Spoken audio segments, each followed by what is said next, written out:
Good afternoon. I'm Andy Rich. I'm the Dean of the Colin Powell School here at City College, and it is my pleasure to welcome you to this, which is our 9th annual Sternberg Family Lecture. Today, Leadership and Ambiguity, a celebration of immigrant stories with Jane Chu. It is absolutely wonderful to see so many students here today. I want to thank you all particularly for being here, and I want you to know there's going to be a Q&A coming later in the conversation today, so the time for questions is a time for you all, so please form your questions as we have the talk today. And I also want to welcome everybody who's watching us on the live stream. We're very happy to have you with us as well. And I want to begin by extending my sincere thanks to Cy and Lori Sternberg, who are with us up here in the front row today. Cy Sternberg graduated from CCNY in 1965, and he has never stopped giving back to his alma mater. For many years, Cy was the chairman and the CEO of the New York Life Insurance Company, and during his tenure there, the company set up what still to this day is the largest endowment at the Colin Powell School and one of the largest at the college, focused on supporting students and leaders who are working on emerging African American issues. Cy is a member of the Board of Visitors of the Colin Powell School, and he is a member of the board of the Foundation for City College. He is not only an exemplar of what this place can do for the young people of New York City, but he is also one of our biggest cheerleaders and our biggest supporters. And this lectureship is fully supported and made possible by the Sternberg family. And I want to add that last year, Cy and Lori also established a new endowed professorship of leadership, a part of our subject today, at the Colin Powell School. And they did this in part to honor General Powell. We're in the final stages of searching for the inaugural occupant of that position, and it is really very exciting for all of us at the college. So thank you both very, very much. We are joined as well today by the president of the college, Vince Boudreau, who is my predecessor, also as the dean of the Colin Powell School. And President Boudreau is going to share closing remarks today, but I also want to acknowledge that it was under his tenure as dean of the Colin Powell School that we began this lectureship. So thank you very much for being with us today. So as I've made clear, the Sternberg Lecture, it's become an important annual tradition, and it's both a tradition for us at the Colin Powell School and really for the whole college. In recent years, our subjects have been climate change, international affairs, the health of our democracy, and the state of higher education. There are, I think, 3 things that these Sternberg lectures have in common year after year. First, these lectures are on complex, timely, and unsettled subjects. They're on topics that engage all sectors and all people, young and old, and they require the efforts of all of those folks to improve things. Second, these lectures are on subjects that cannot be reduced politically to a simple Republican or Democratic, conservative or progressive solution. We focus on topics that require engagement and effort across the political spectrum and beyond politics to culture, arts, communities, and dialogue. And then 3, these lectures are on subjects that matter to us here on this campus, to our students first and foremost, and to faculty, staff, and to alumni. So on all of these fronts, our subject today could not be more on point. Leadership and Ambiguity, a celebration of immigrant stories. This is an opportunity to think about how we move forward, how we lead in this country, leveraging one of the defining assets of the nation, the immigrant experience. Our speaker today has thought about this subject, she has studied it, she's examined it across the nation, and as you will learn, it is personal to her. Jane Chu combines academic research and professional practice in the arts, philanthropy, and business administration. In 2014, she was appointed to serve as the 11th chairperson of the National Endowment for the Arts, completing her term there in June 2018. During her 4-year tenure at the NEA, Jane traveled to all 50 states and 4 countries. She spent time in 200 communities and made more than 400 site visits to meet with artists and art leaders, government and civic leaders, philanthropists, and the public. The NEA awarded $430 million during her 4 years to support the arts in 16,000 communities covering every state, every U.S. jurisdiction, and every congressional district in the United States. And in 2016, during her tenure as chair, the NEA was ranked #1 in best places to work in the federal government for small agencies, which is no small feat. Prior to her tenure at the NEA, Jane served as the founding president and the CEO of the Kaufman Center for the Performing Arts, overseeing a $413 million campaign to construct and open the Performing Arts Center in downtown Kansas City, Missouri. Jane straddles multiple cultures, having been born in Shawnee, Oklahoma, and raised in Arkadelphia, Arkansas. She is the daughter of Chinese immigrants. She holds a PhD in philanthropic studies from Indiana University and has 6 honorary doctorate degrees. I am very pleased to share that Jane will now be a leader in residence at the Colin Powell School here at City College beginning this fall. She'll be teaching and mentoring our students. In fact, she's already doing that in many respects. And I have to say, I've gotten the chance to know Jane over the past 9 months. We're thrilled she's going to be joining us and very grateful that you're with us today. So let me turn it over to Jane Chu.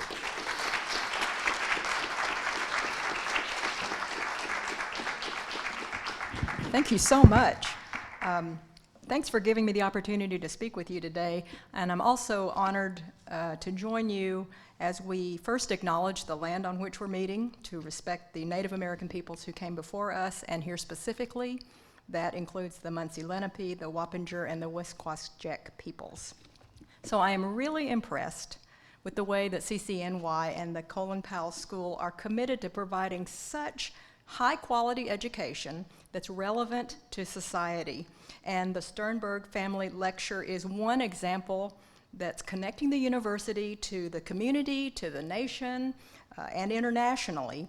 So thank you, Cy and Laurie Sternberg, for your foresight in establishing this lecture series.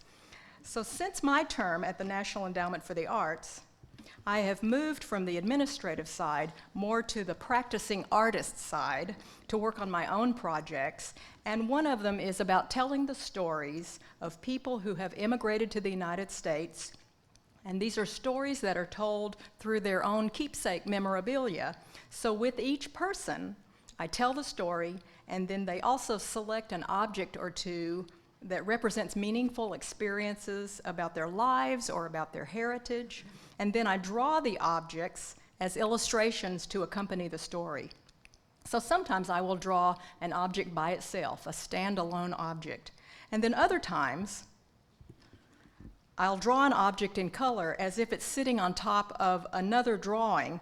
It's my way of showing artistically how keepsake objects can play a role in reminding us about people's stories. And so hearing stories of individuals who have immigrated to the United States has helped me to reflect on the characteristics, the attributes of the type of leadership that rises to the top during times of ambiguity. How do you know, let's see if I can go back to, how do you lead in the middle of uncertainty? So many of us can easily conjure up the best leadership actions if the same issues keep popping up over and over, time after time. And many of us can make really good leadership decisions if somebody will give us unlimited amounts of time to figure it out, and if they give us all the information we need. But how do leaders make really good decisions when they don't have all the information? What are we going to do if it has never been done before? And which direction should we go if we find ourselves in the middle of opposing perspectives? And what do you do when you've been working your leadership plan and all of a sudden something pops up that is completely unexpected and it could shut down your whole plan? So for these questions, I turn to immigrant stories. And one example comes from my mother, Rosemary Chu, and here you can see her around age 43, living in Arkansas, when she received a letter from her dad, her Baba, in China. So there had been no communication between her and her family for 24 years, and she missed them so much. And so the letter reads, "My beautiful daughter, I haven't seen you or written to you for years, and I miss you very much. I just received your letter, which tells about your life in the United States. We're all good back home, and the country is peaceful now. I'm 83 years old, and I cannot work anymore, so I read books and newspapers at home instead. I'm safe, and I'm healthy, and I'm living a good life. Your father, Yang Guan En, January 2nd, 1974. So 24 years earlier, Baba had quietly slipped her out of China by herself. And so this was during the change of government in 1949, 1950, changing from the national government to communism. And especially at the beginning, there were completely different rules and regulations from what Chinese citizens had known before. So Baba decided that his daughter, my mother, could be free if she left the country alone. And so together, the family made a pact that when she left, they would cut off all communication with each other. They had seen other situations where Chinese citizens had been imprisoned if they tried to leave, and so no letters, no phone calls, and of course there was no Skype or Zoom in 1949.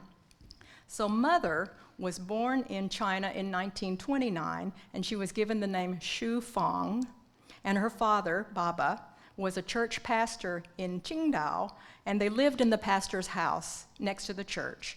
And so on Sundays, they attended the worship service, and on Wednesdays, American missionaries gave church members English classes, which my mother attended as a girl. And it was here in the English class that the missionaries gave her the American name of Rosemary. So on one hand, Baba was a pillar in the community, but on the other hand, Baba did not always follow the traditional Chinese customs if he believed they were harmful. So for example, Chinese women back then often wore lotus shoes if they had bound feet. So when they were young girls, their feet were tightly wrapped with long bandages to stop their feet from growing. And this is an extremely painful custom because it involves breaking bones in the feet. So by the time the girls were teenagers, their feet were half the size of normal feet. And I brought a pair of lotus shoes to show you, so let me pull that out.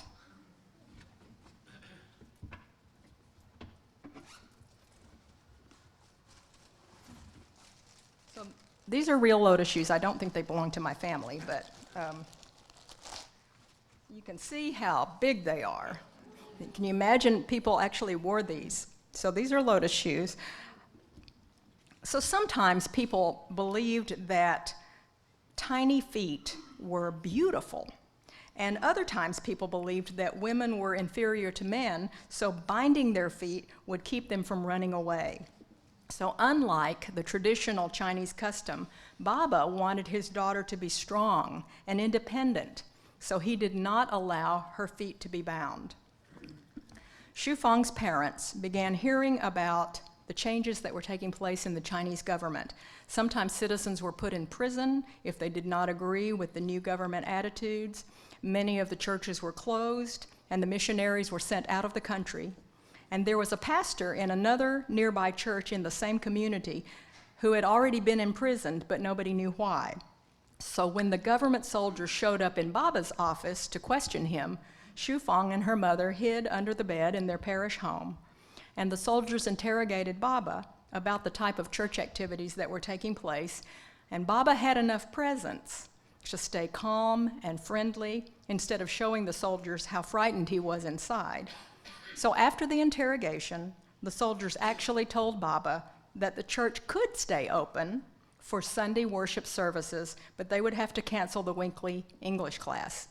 But it didn't really matter anyway, because by then the community was so frightened that they just stopped attending the church. So the church closed, and it was locked up, and it became a military warehouse. Well, there were all kinds of new rules established in the country. Some families were forced to live in separate communities away from each other. Farmers had to pay 85% of their crop sales in taxes.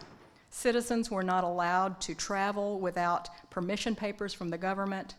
Xu Fang graduated from high school, but graduation ceremonies were canceled. And in the meantime, Baba had devised a plan to send Xu Fang to his brother's family, Xu Fang's third uncle. 2 years earlier, third uncle and his family had hidden inside a junk riverboat and sailed to Hong Kong without anybody knowing. So there were no more junk riverboats available, so very discreetly, Baba bought a one-way train ticket for Xu Fang because there was a train going from their hometown of Qingdao to Hong Kong, and it was a little over 1,000 miles, and it would take 8 days to get there.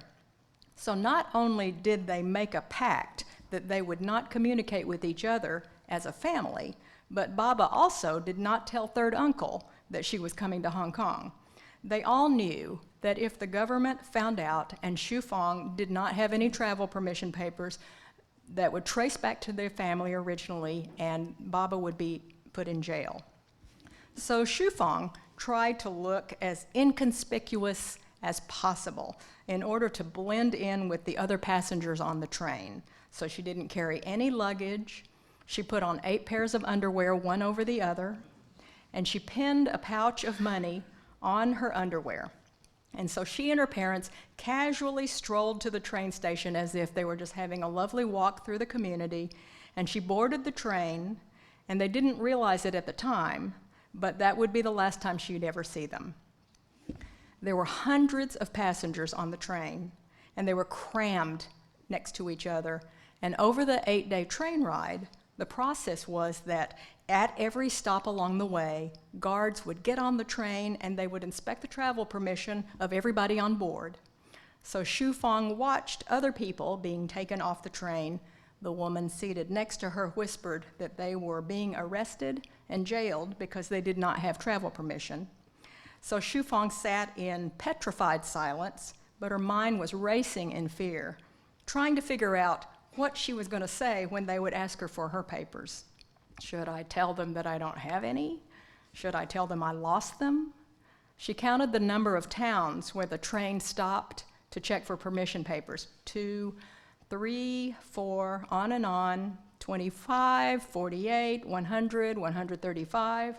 So the train stopped at 141 towns along the journey, but somehow the guards skipped her every time. So 8 days later, the train arrived at the Hong Kong border, and Shu Fong got off the train and stepped into this very long line of people waiting to get in.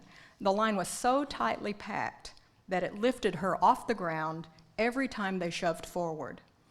Everybody had to pass through 2 border guards. Guard number 1 would check for travel permission papers to leave mainland China. Guard number 2 would check for permission records to enter Hong Kong, because at that time, Hong Kong was owned by the British, so they'd check for British passports. Of course, Shu Fong had no travel permission papers, and she did not have a British passport. So after 3 hours of inching forward in line, she reached guard number 1, and she said, "I'm going to visit my uncle, but I didn't know I needed to have my travel permission papers with me. I'm very sorry. Please, will you let me pass through anyway?" And so success, guard number 1 waved her through without any questions. And then before she could say anything else, guard number 2 also waved her through. So at last, Shu Fong is in Hong Kong. And next she needed to find third uncle and aunt and their family who lived in the Sha Tin village. But they didn't know she was coming. So at that time, Hong Kong would not allow Chinese money. But Baba had given Shu Fong some American dollars for her money pouch. So she spent all the rest of her dollars in the pouch to buy an inner-city train ticket. But the inner-city train whizzed by the Sha Tin village station. Shu Fong was so startled that she quickly wrote a note to the passenger beside her. Why didn't the train stop at Sha Tin village? "We're on an express train, not a regular city train," he wrote. "This train does not stop until it reaches the Kowloon Peninsula." The Kowloon Peninsula, that's 16 miles away from Hong Kong. So now Shu Fong is starting to feel queasy. She boarded the wrong train. She spent the rest of her money, and now she's going to the wrong place. So 2 hours later, when the inner city train stopped, Shu Fong got off and started walking around a Kowloon neighborhood. She remembered that when the missionaries were run out of her father's church, one of them actually went to Kowloon. Well, maybe she could find the missionary. Maybe he could help her find third uncle. So she saw this car parked beside a nearby house, and she thought, well, you know, that looks just like the car that the missionary had in Qingdao before they were run out. So she walked up to the front gate of the house and rang the bell, and this woman looked out the peephole door. "Hello, I'm looking for the missionary who was in my father's church in Qingdao," she said. But the woman feared that Xu Fang was part of the new communist government because she did not recognize Xu Fang's face, so she slammed the peephole door shut. So now Xu Fang is walking away homesick and really hungry, and she's longing for a bowl of her mother's noodles. And then all of a sudden, the front door flung open, and there was the missionary. "Where are your parents? How did you get out by yourself?" The missionary was so stunned that she made it out, and he gave her a big hug. "You have surprised me," he said, "and now I will surprise you." "Oh, good," she's thinking, "maybe I can get a bowl of noodles now." But when they walked into the missionary's house, there in the living room sat third uncle. His family had lived in the Shatin village in Hong Kong for 2 years, but never had visited the missionary in Kowloon until that day. So Xu Fang went to live with third uncle and aunt and their family, and when she was accepted to college in Ohio, third uncle and aunt moved their family to California, so she had family in the United States. So by 1973, China and the United States began to improve their relationship. So she took a chance and sent a letter back to Baba saying that she was doing fine in the United States. She was 43 years old by then. She had married and she had a daughter. And so when she became a naturalized citizen of the United States, she changed her name from Xu Fang to Rosemary, the name the American missionary had given her in her church English classes when she was a girl in China. Rosemary never saw her parents again, but her father died soon after he wrote his letter, and her mother had already died. But her keepsake letter from Baba has been a reminder of the brave actions that he took to give his daughter her freedom. Immigrant stories have taught me about key leadership traits in times of ambiguity. So, which direction should you go if you find yourself standing between disparate perspectives? Well, I look at Anthony Freud, the CEO and the general director of the Lyric Opera of Chicago, who figured out how to bring together opera and mariachi. Well, Anthony Freud was born in London, England. He has a law degree. He used to run Welsh National Opera. Queen Elizabeth II honored him with the Order of the British Empire for his service to music. So what does Anthony Freud know about mariachi? But when Anthony moved to the United States, first to become the general director and CEO of Houston Grand Opera in Houston, Texas, he attended his first mariachi performance in Houston, featuring the group Mariachi Vargas de Tecalitlan, 13 spectacular musicians, virtuosos, who performed in a packed theater in Houston in front of an audience which cheered them on as if they were heroes. Anthony was so moved by the passion and the emotion of the music, and most of the music was sung, so in a way it was totally operatic. It was intense and accessible to all, and in the United States, mariachi is often recognized as a symbol of the unique Mexican identity. So Anthony's mind was racing with questions and ideas from that performance. This is such wonderful music. Why was there no connection between mariachi and opera? There had never been a mariachi opera before, so Anthony decided to commission one, a mariachi opera that would put mariachi and opera on equal terms and break down the boundaries that placed opera in one corner and mariachi in another. So Anthony commissioned theater director, librettist, and novelist Leonard Folia to create the opera story, and Jose Pepe Martinez, the director of this group, Mariachi Vargas de Tecalitlan, to write the music. And the mariachi opera was named Cruzar la Cara de la Luna, to cross the face of the moon. And so the story in this opera is about a Mexican migrant worker in the United States, originally from the Mexican state of Michoacan, who has to deal with his family who's divided by generations and culture geographically because of economic challenges. And so at the heart of this scattered family lie the questions: where is your home? Is your home where you're born? Is it where you die? Is your home where you live and where your loved ones are? So these are questions that many immigrants ask, and they hit home with Anthony too. Both of Anthony's parents were born in Hungary in the early 1900s, and they suffered through increasingly vicious anti-Semitic laws. His mother was taken by the Nazis to Auschwitz and ultimately freed by the American Army, and years later, when his mother and father met in London, where Antony was born, they explored the same questions of where is home for you? So for Antony's parents, their home was now London and not Hungary, and their post-war lives together. So the mariachi opera, Cruzar la Cara de la Luna, it premiered in Houston in 2010, and it continues to be performed all over the world. Antony's personal keepsake is a commissioned set of mariachi calaveras figurines created by an artist from Michoacan. And so there have been other mariachi operas since, but Cruzar la Cara de la Luna was the first. It was the first to break down the barrier and say opera does not have to be the only way we have known it for the past 400 years. We get to celebrate the music traditions and the stories of other countries too. And then finally, there's Dr. Paulina Luanquet, who immigrated from Laos and is now living in Boise, Idaho. So Paulina was 3 years old when her mother bravely slipped her and her 5-year-old brother out of Laos in 1979 to escape the massacres by communist soldiers during the Laotian Civil War.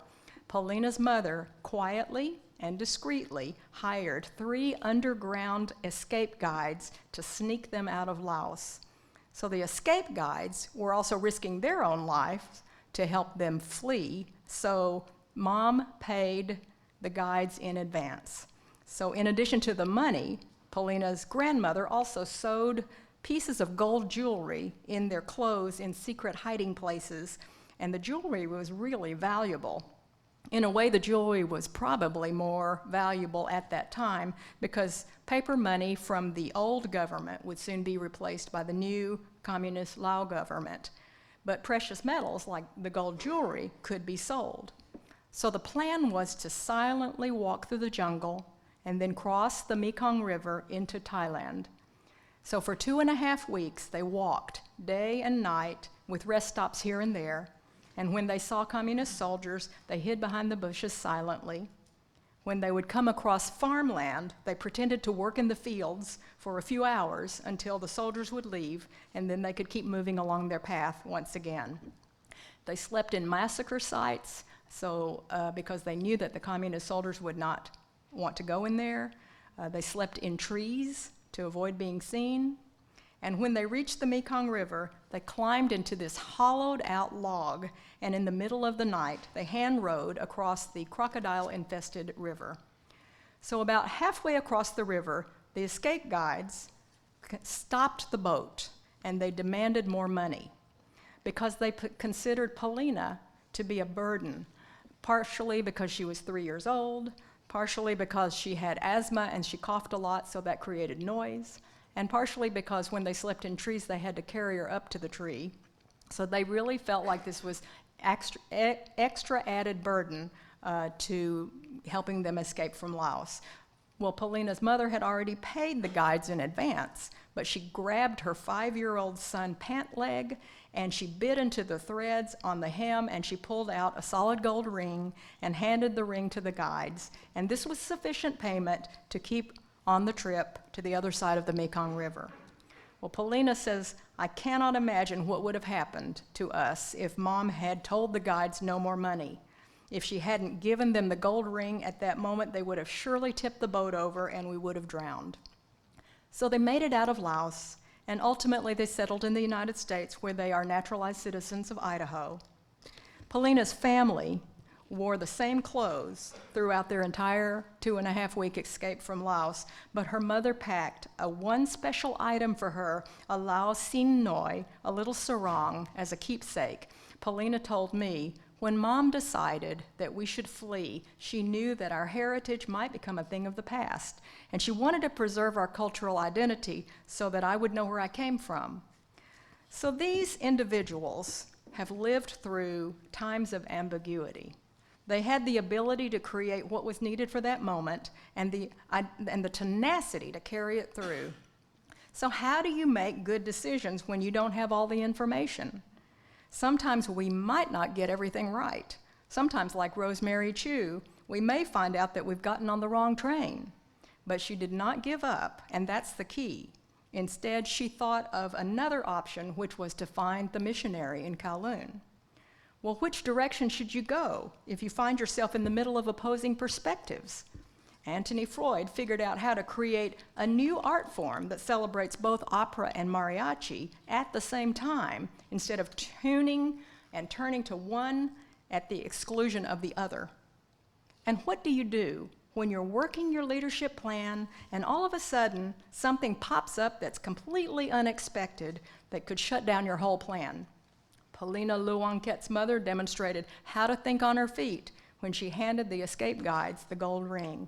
Nobody stayed stuck in their old habits. We used to look for the types of leaders who were experts in one specific subject, and they knew that subject very well. So there is nothing wrong with that. There's nothing wrong with being the master of a specific subject. We're in a university setting, and this is a wonderful opportunity to dive deeper into subjects in which we're interested, and I hope that we will always continue to learn more. But today, we need leaders who can sort through and bring together disparate pieces, who can empower identities and not just tolerate, but celebrate the distinctiveness of multiple cultures, multiple styles, because you can't really lead unless you have followers. And often the people that you are bringing together come from different perspectives, and they may not share the same objectives as you. So when others are stuck and they have no idea what to do next because it has never been done before, we need leaders who are comfortable enough in those messy, ambiguous settings without shrinking back, who know how to build something out of nothing so that we can stay focused on the vision and keep our dreams. Thank you so much for letting me talk with you, and thanks for letting me join you today.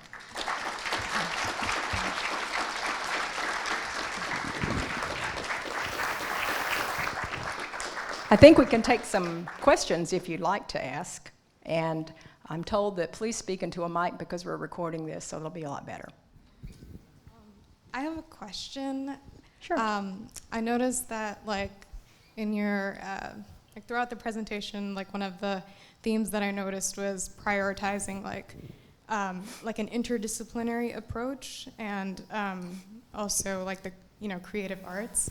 And, that's, like, very reassuring to hear, you say, because that's, exactly the thing that I think a lot of students fear, is kind of like dipping their toe into that messy kind of field, right? I'm not, trying to undermine, like, my fellow peers who are, like, computer science majors, who are, like, just, they have a certainty on what they want to do. But for, like, many, creatives and, like, artists, they're always struggling with the idea that what I'm doing now, there's no certainty that it's gonna, give me something that will sustain me in the future, but I still want to contribute to society. I'm wondering, like, can we invest in those students in a way that they have the resources, the financial resources, the spaces, the settings to kind of explore their creativity? There's just a lot of ambiguity in that field, but how do we go about, raising awareness on the importance of that and encouraging students? Well, that's beautifully said. So here are some thoughts on that. I really think that it's important to know that everything that we've done in our lives counts. And whether you knew when you were 7 that you wanted to be this certain profession, and that's fantastic if you knew when you were 7. I didn't. And everything that I've done, in some ways it might look like I have been all over the map. But the truth is, I've always followed my heart. And for me, that is the most important thing, because I've appreciated the skills along the way that I learned to get to be better, and I love all of that. But I just go from one thing to the next, and with the hope that sometime I will be able to contribute to other people too. So I loved what you said, and is there a way we can create the systems that help support people who think in terms where you're pulling things together that almost look like a stew of food as opposed to one thing leading to the next. I certainly hope so. Thank you. I think we have a question up here and then in the middle. What were your parents, how were your parents received when they came to the United States? And what was that experience like? Well, as you know about my mother's story, and then my father actually came to the United States from China in 1948, and he came to get his degree, and he had been Buddhist, and I think he converted to Christianity, and he wanted to be a missionary, and he came to seminary in the United States. And as soon as he got to the United States, then everything changed in China, and he knew he could not go back. So he made his life again and became an economics professor. So my parents were both born in China, and I think they were born close to each other, but they met in Chicago. And I'm confident that they did experience some hesitancy, if not prejudice and marginalization. They didn't know the systems, and many times when you come to a new country and a new culture, you don't know what the systems are in the networks. And in both my parents' cases, they had no capital investment. They just started with nothing. And in the case of my mother, she didn't even have any other clothes other than the clothes she brought. She was fleeing. So I'm sure they experienced that. And then I was born in Oklahoma and grew up in Arkansas. So my life has been, mung bean, corn dog, bok choy, fried chicken, which it's been fine. But it's been that mashup of things together and nothing following in a linear fashion. There have been many times where I've felt like, and I'm sure my parents did too, they didn't belong. But the story with my father, which I didn't show today, is that he was a college professor and he became ill and he died when I was 9. And so having this, it was the time when my parents really felt that the way for me to succeed was to assimilate. And so I didn't speak Chinese. I spoke English, especially in Arkansas because there was nobody else to speak Chinese with anyway. And it was all about fit in.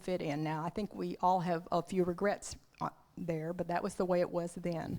And so when my father died, I was 9, and I was taking my piano lessons and drawing lessons and things like that. And that's when I realized that I did not have enough words in linear everyday conversation to express the grief of my father, and maybe most 9-year-olds don't anyway, but it was the arts, and it was that way of mashing up things together that wasn't a linear everyday conversation that helped me realize that I could express myself in another vocabulary that incorporated my heart.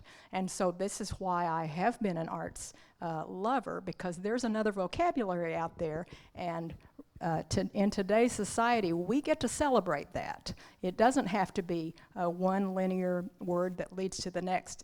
It can be both and, because in the arts, it's not either this or that. In the arts, it's both this and that. And so this is the kind of network we can create. I'm sure that my parents did not experience that as much, but now we get to celebrate it. Thank you so much for sharing your story and, of course, your beautiful drawings. And through you speaking, I really found myself identifying a part of your story as well, as children of immigrants myself and as an immigrant myself. So thank you so much for sharing. Really, my question is, in this time of ambiguity, in this time of the post-COVID world also, as we're centering immigrant stories in this world as well, how do we go about centering those stories and helping people with the words or putting together their identity as leaders? Or how do we put together that really beautiful pattern together, and not so much the linear thing of one person here, another person here, but really bringing people together and merging stories together? we do it just like you said, and it's very well said. And there's got to be a way that we can think about our systems and our networks that isn't just one step leading to the next. There's this old fable, it's an old fable, and I don't know who made it up, but if you ever find out, let me know so we can attribute to this person. But there's this story about the bodies floating down the river. I don't know if you've ever heard that, but there's, so this man's walking down the river, and he looks over and he sees some bodies floating down the river. And so he jumps in and he tries to save the bodies, and he pulls them out. He saved them, and so they're now on the bank. So he keeps walking along the bank of the river, and he looks again, and there's some more bodies floating down the river, and he's jumping in to save the bodies, and pretty soon some other people, he needs some help, and people are running down to the river, and they're pulling these bodies out, and then finally somebody asks the best question ever: why are the bodies floating down the river? And somebody says, it's the bridge upstream, there's a hole in it. And so the idea is, could we find where the systems are and the bridges that might be rickety, or it might be a little hole, and how do we make those bridges stronger so that we can have a bridge, and so we can create enough sidewalks and paths and things that keep people safe, that they're comfortable enough crossing the bridge and meeting each other. And it's much more now about what we talked about just now, which is how do we combine all of these things that seem to be in different orbits and bring them together. Well, first we do it by giving ourselves permission. And so if you can lead yourself to give yourself permission, if you can be the Anthony Freud who said, wait a minute, we don't have to have opera in one corner and mariachi in the other, we'll think of something else. That's the first step. And how do we create those systems and those paths where we can strengthen the bridges? Any other questions? Well, thank you. My name is Nikolai Rampasad. I'm a student at the Colin Powell School, and I want to ask you this question. I've noticed there have been a decline in the humanities and a more push for STEM. So how do we combat this problem with increasing back our numbers in humanities? Well, sometimes we call it STEM to STEAM, so it's science, technology, engineering, arts, and math. So there's ways to combine. I know when I was at the National Endowment for the Arts, we often had conversations with the Bureau of Economics and labor, and how do we have research together, and how do we put that together, because we've now seen enough. Here's some examples leading to research that might be helpful. When I was traveling, one of the places I went was Shands Hospital in Gainesville, Florida, and they decided that they would hire artists, and I mean by that visual artists, musicians, and they would have them in the hallways, and they would also meet with patients who were about to go into surgery if the patient wanted it, and many did. So they would create art together before the surgery. And anecdotally, the surgeons would come back and they'd say, the people who are healing faster are the ones who went through this art project. And so, I wonder if that's just coincidental. So they've now started launching into this big project about, is there some kind of association with those two together? So it's things like that when you start realizing the value of your heart and how you can create, and how creation it involves, sometimes it involves implementation, but it also involves pulling things together that you don't think match for a while till you can figure out what goes together. So that's the recipe that I think I'd like to encourage, but you can't, it's so much more helpful when you may have STEM and then you insert humanities or you insert the arts. Hi, the question I'd like to ask is, in alignment with what you just said, are you familiar with any studies that show how, what creativity does in terms of intellect? Because society has this thought that left brain and right brain, they can't marry. And I have a cousin who is extremely creative, and she's a biologist. And so, but I think what happens is that we forget that the regurgitation of information is not education, right? So then what we need to do is move on creative fronts. So to your knowledge, is there any expanded research done that shows what creativity does to the brain, that expands it, especially intellectually? Thank you. I'm sure there is, and I'm sure we can refer to the Colin Powell School who can find some of that. Another area is the National Endowment for the Arts, because they do that kind of research too, or they know where the research is going on. That's the fun part of that job, is they know where the trends and patterns are even in the research areas. When we were, again, this is an example since I was at the National Endowment for the Arts, we funded a program for veterans who had undergone combat-induced traumatic brain injury, and it was through the arts. And so they would come to the National Intrepid Center, which is a place in Baltimore or in the Maryland area for such treatment. And they had, the veterans had all of these choices of different projects that they could engage in. And sometimes they would engage in the arts, but a lot of times it was like, you want me to make an arts project? And then they would find out, and their families would find out, that not only did they feel like they could manage their pain better, they just had a better sense of how to manage themselves, how their relationships started improving. People started saying, wait a minute, there's something there, to have used the arts in that way to become more whole and things. And so now there is a lot of research. Drexel is also doing some research related to brain creativity as related to injury, but I'm sure we can find more at the Colin Powell School.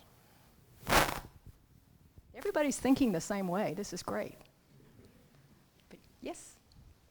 Good afternoon, ma'am. My name is Lukman, and I am a student at the Colin Powell School. So leadership in ambiguity.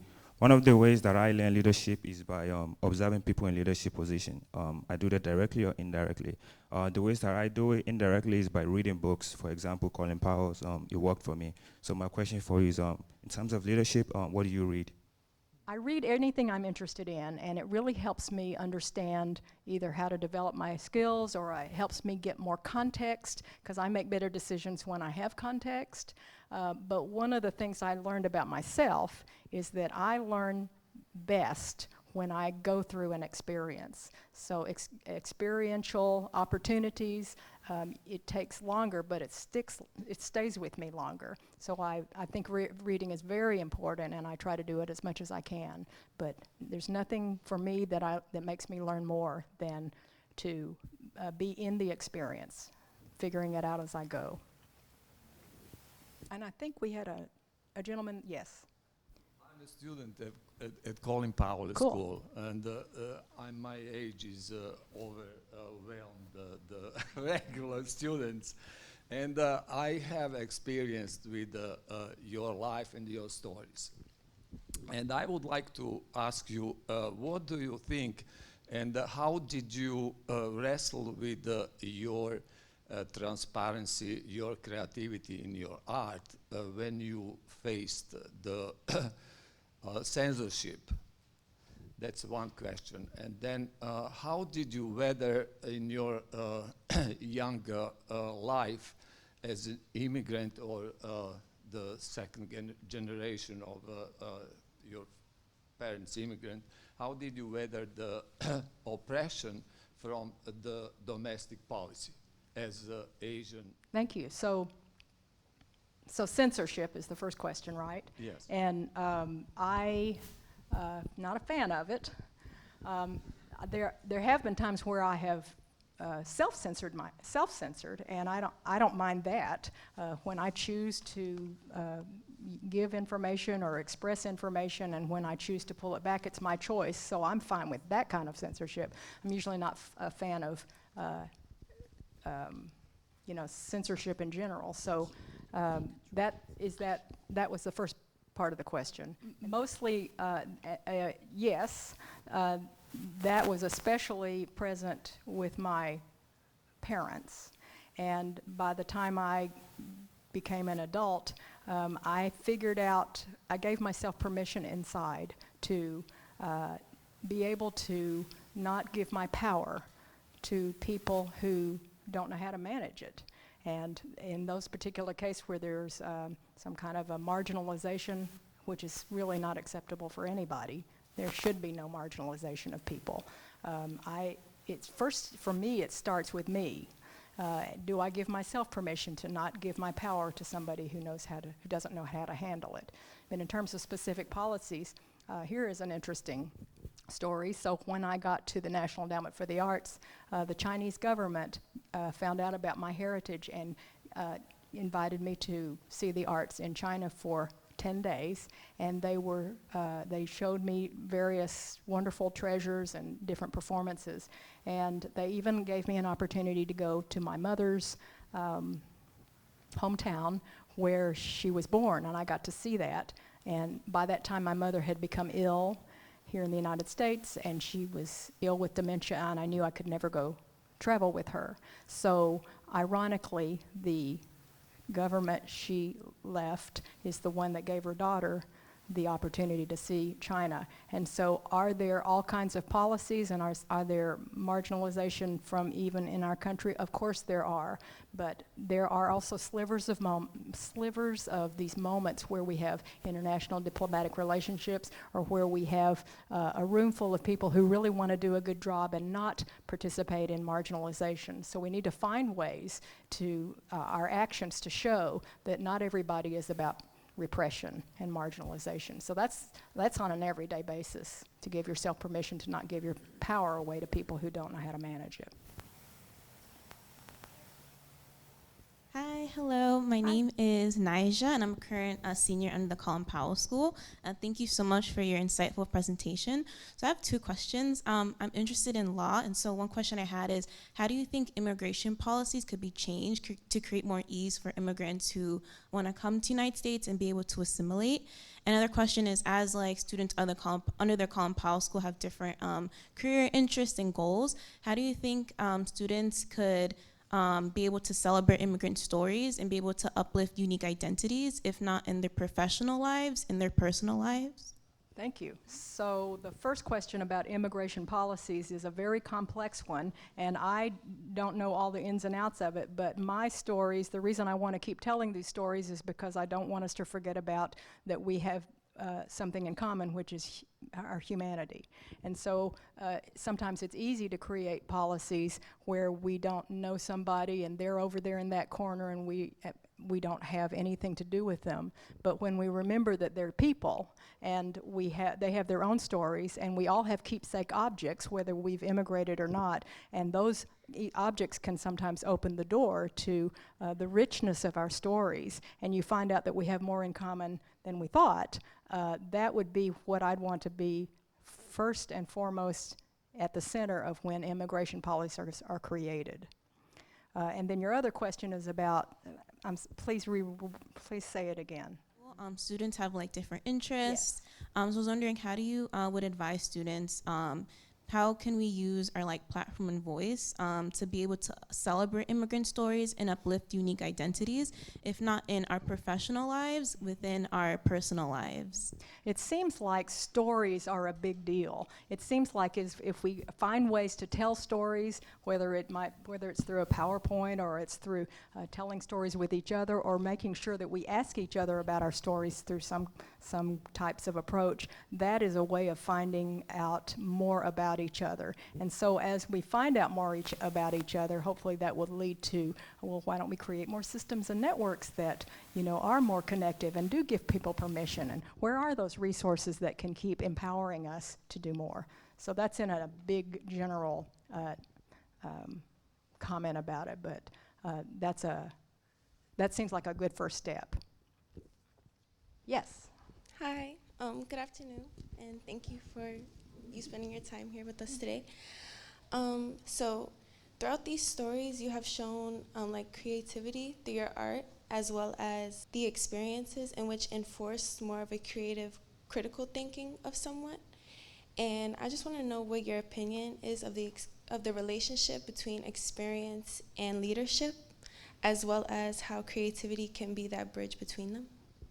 Well, for me, experience is a really big deal. For me, when I go through experience, whether I like it or I don't like it, I'll remember it. And it must be a great learning style for me. I don't know if it's a learning style for everybody to have to go through every experience, but it tends to be very important. And then when I gave myself permission to be creative and say, it's okay if you want to do a PowerPoint that shows these drawings. Not everybody expresses themselves in the same way, and that's cool.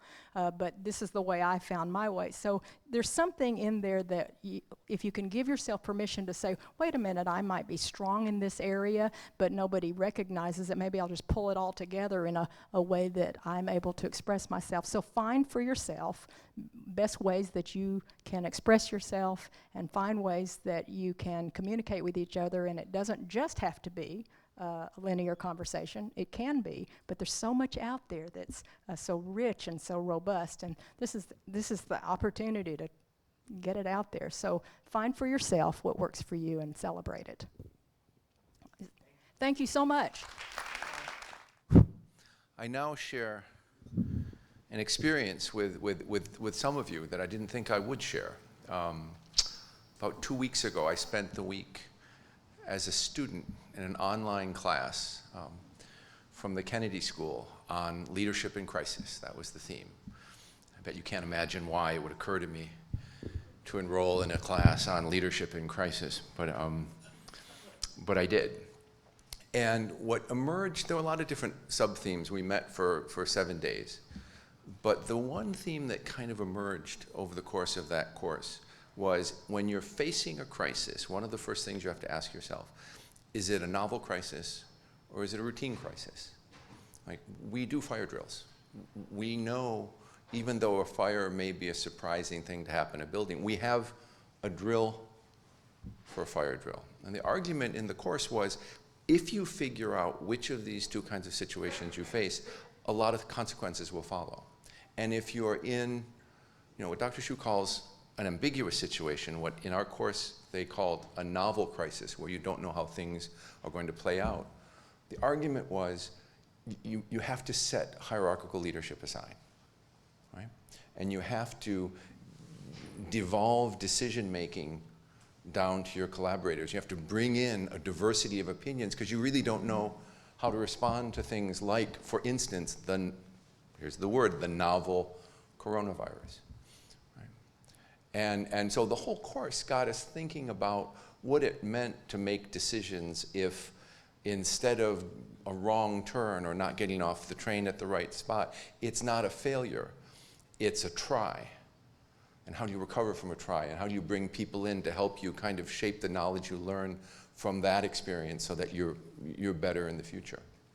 And so this talk resonated with me, this idea that a value that we don't even recognize as a value, or a situation that we don't always recognize as a situation that requires different thinking, is this situation of ambiguity, the novel crisis.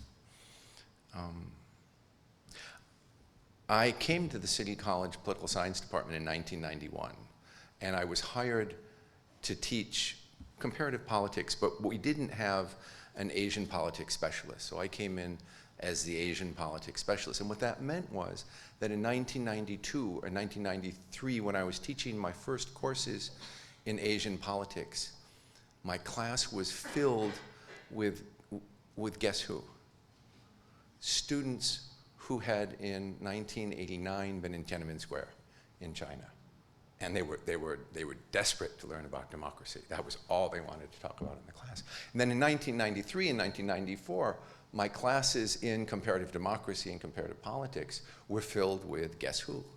Students who had, in many cases, been on the front lines of the democracy movements in what we used to call East Germany and Czechoslovakia and all of the states of the former Soviet Union.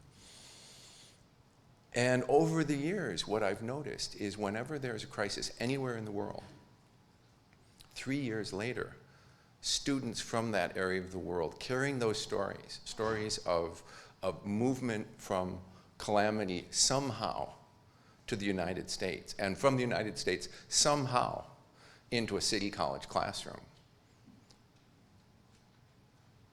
filled the classroom. Filled the classroom. And so I've thought about that. I've thought about not just our students as largely first or second generation new Americans, immigrants, but also first or second generations among whom a significant, at least minority, are people whose transition from their home country was not a kind of orderly transition, but a movement under some kind of duress, some kind of pressure, war, drought, whatever it is, famine, even the search for, a desperate search for better economic opportunity. And over these decades that I've been at City College, that's one kind of conversation I've had with those kinds of students. The other kind of conversation I've had, especially now in my role as president, is with graduates of City College who maybe graduated in the late 1940s or the 1950s. And again, many, many immigrants, almost universally, the sons and daughters of poverty. I can't tell you how many times somebody said to me, I didn't even know what college was. Somebody told me to go up this hill and turn in my card, and then I was a City College. I mean, can you imagine? Could you imagine literally not knowing what college was on the day that you came here, and the kind of ambiguity that would create for your decision-making processes? And some of you have been to the various conversations in leadership that the Colin Powell School runs every year. And the thread that unites what people have been saying to our students now for almost 2 decades is, I had no idea that I would be here in this job doing this thing. And if it wasn't for the fact that I pulled a slip of paper off a bulletin board, we have engineers that became CEOs of companies, and right, we have people that studied drama who went on to be economists, and economists who went on to be musicians. And the story that we hear again and again is the twists and turns in the lives of people that have graduated from City College. And I think those two things are linked, right? The people who didn't know what college was, the people who came to the United States in the aftermath of Tiananmen Square, or the fall of the Berlin Wall, or some of the wars that have gone on in the Middle East, or whatever else has brought our student body to campus, are also the people who, coming back 10, 20, 30 years after they graduate, tell these stories of, but for this chance decision, or but for me coping with ambiguity, I wouldn't be here, I wouldn't be in this job. And as you know, I hope we tell you this often enough, the graduates of this institution are remarkably successful compared against the best schools in the country. So hold those two things together. And the reason I want you to hold those two things together, and I think what I took from Dr. Chu's talk, and why I think it's a particularly relevant, important conversation for us to have, is speaking mainly to students now, but I think there's probably something for faculty and staff here as well in this moment, in this institution. I know as you struggle, you think it's a deficit. And it certainly is. We can certainly look 20 blocks downtown at students who've been tutored their whole lives and supported, don't have to think about jobs or families or maybe negotiating the relationship between parents who may not speak English and a New York or an American bureaucracy, all the things that our students do commonly. I know you think it's a deficit. I know that it makes it harder to get to graduation. But what we heard in this talk, and what I hear every day from alumni, is that's why we're here. I mean, that's why this institution is here. That's why you're here at this institution. And that's why we're successful. Your ability, as you develop it, particularly with consciousness about what it means to be in an ambiguous situation, because our lives at this institution are, let's face it, ambiguous, novel, surprising, difficult to navigate. They often come with no roadmap. That's our superpower. And I know it's hard to see it as such when you're in the middle of that navigation.